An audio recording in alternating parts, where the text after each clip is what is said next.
Today's kernel is going out to April, who's working towards buying a home next year. So, April, I wish you the best of luck on this journey, and I hope you enjoy today's episode.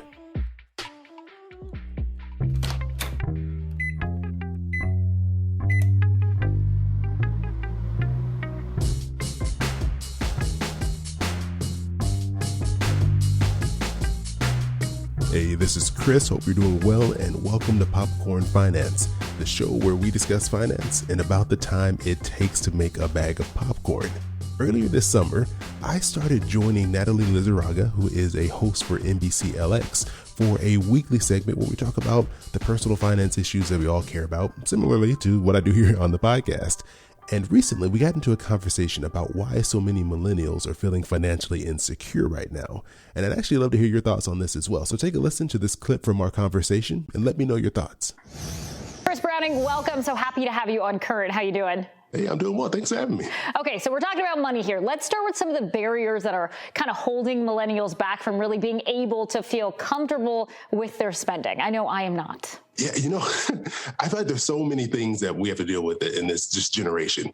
I mean, just starting off the bat, cost of living, it is so much more expensive for us to find a place to live, whether that's renting or buying a home. I mean, if you can afford one in this market right now, than it was for our parents. I know for my parents, they bought their first home and it was $175,000 out here in Southern California.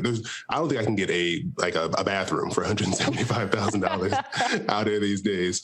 And so that's taking up a significant portion of our income, just having a secure place to live. So that alone causes some insecurities and discomforts and pressure on our overall budget. If you add to that the fact that so many of us have student loans, and I think the average student loan payment right now is somewhere around $400 a month. So that's another automatic expense that individuals are having, for some people well into their 50s and 60s, and some people never even eventually pay it off.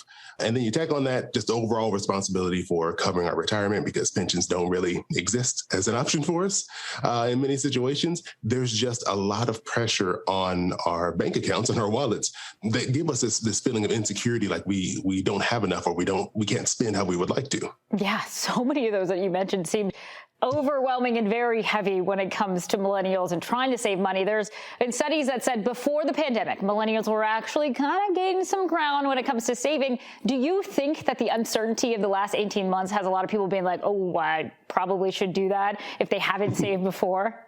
Yeah, as a millennial, I feel like I can say this. I think we're the generation that just asks why. Like, why are we doing things the way we have? And I think this pandemic really opened up our eyes to the way we were spending money, the way we were just living life, and made us question, is this how we should keep doing things? And so you did see a lot of people have money just flood into their savings account. Those of us who were fortunate enough to keep our jobs, I think, is the key point, because we stayed at home so long during the pandemic, that we saw savings rates actually grow dramatically. But now that we were in this positive direction when it comes to savings and things start to reopen, I think there's a lot of questioning of what do we want going forward now. Now that things are opening, people are going back on vacation, people are having fun. You're able to see friends and family that you couldn't see before. Now you have to stop and say, okay, this is great. I'm getting to do all the things I got to do before, but was my life going in the direction I wanted to? Were my finances going in the direction I wanted to? And what things can I change that I didn't think about before? And I think one of those big things is that work-life balance. And we're seeing more people say, you know what, I like the flexibility of working from home. I like the flexibility of not working 40 hours, whatever it may be. And I think the key to all this is that having that better savings account, doing a better job of saving and preparing that foundation for your finances, it gives you a lot of flexibility and a lot of confidence to try things that you would have never thought you could have done prior to the pandemic, because maybe a lot of us didn't have enough money saved.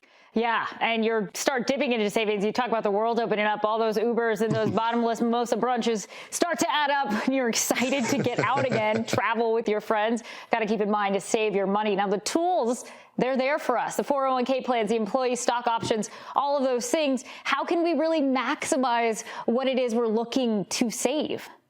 I think a lot of times people look down on the 401k plan or an IRA if your job doesn't offer a 401k plan for you, because it seems boring. It seems like, why would we? I mean, there's so many other things. You see all the stories in the news about people making millions of dollars from Bitcoin and Dogecoin and AMC. Like, there's all these very exciting things people are seeing. So often we overlook something as simple as a 401k plan. And actually, over the 4th of July weekend, my cousin, he's 21 years old. He was talking to all of us about how he's trading options now. And I was like, I didn't even know you knew how to invest. Now you're trading options. And I told him, hey, make sure you still set aside some money in something like an IRA. And he was like, I'm crazy. He looked at me like I was insane for suggesting something so boring to him. But the thing is, that is often one of the best options that we have available to us because of the great tax break you get by investing in a 401k or an IRA. And also, it kind of keeps you focused, and that money, in most situations, you can't touch. And so, whatever you're putting in there is going to be there for you in the future, versus if you're throwing it into one of these apps that allow you to, buy stocks here and there, you can easily cash that out. And there's not really that hurdle, that barrier to stop you from dipping into that before you need it when you're much older.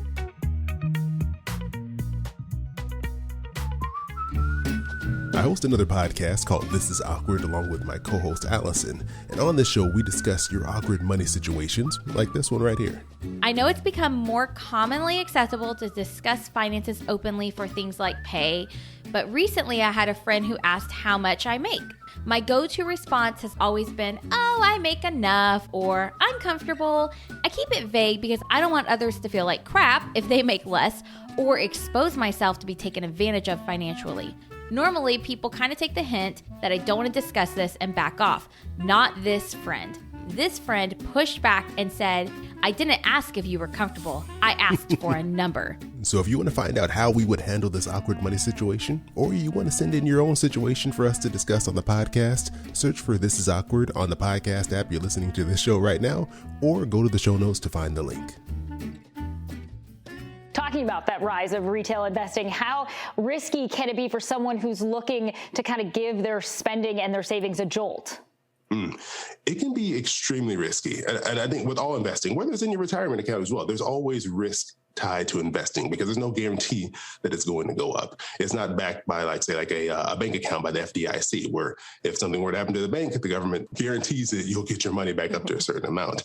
With investing, there's always a chance that it can go down. And that risk grows exponentially when you start jumping into things that maybe you aren't too familiar with. And you've seen so many people go in buying these individual stocks, making it worse by doing something called like leveraging or kind of compounding their opportunity for growth, but also their opportunity for risk, doing something called buying on margin. That's where you're essentially borrowing money to buy more stock because you think you got this sure bet.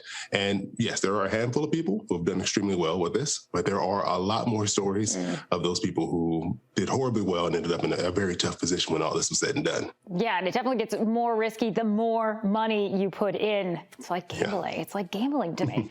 All right, finally, this is so interesting. You wrote about a guest who had a 1% rule for buying something. Please tell us about that. Oh, yes. So I got to speak with Glenn James. He hosts a really popular podcast out in Australia called My Millennial Money. And he shared with me this tip he uses for budgeting and kind of watching his spending. He calls it the 1% rule. And he kind of came up with this when one day he found himself at the store buying a $1,300 Apple Watch for no good reason. He said, I don't know why I was doing this. I don't know why I thought this was a good idea, but it was like one of those impulse things. He was there, he saw it, he was excited, so he bought it. And he was thinking of ways to stop himself from doing this again. So he implemented this thing called the 1% rule. The 1% rule is if you are going to buy something, if it is more than 1% of your annual income, you need to wait at least a day.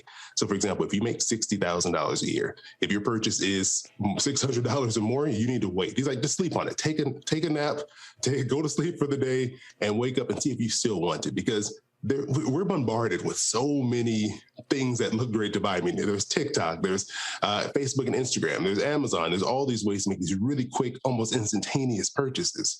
And so by saying, all right, let me think about this. If this is more than 1% of what I make, let me take a step back, sleep on it, and then think about it the next day and say, do I really want this? Because I don't know about for you, but I know there's been oftentimes where I bought something, I got it, and I was like, wow, this was a waste of money.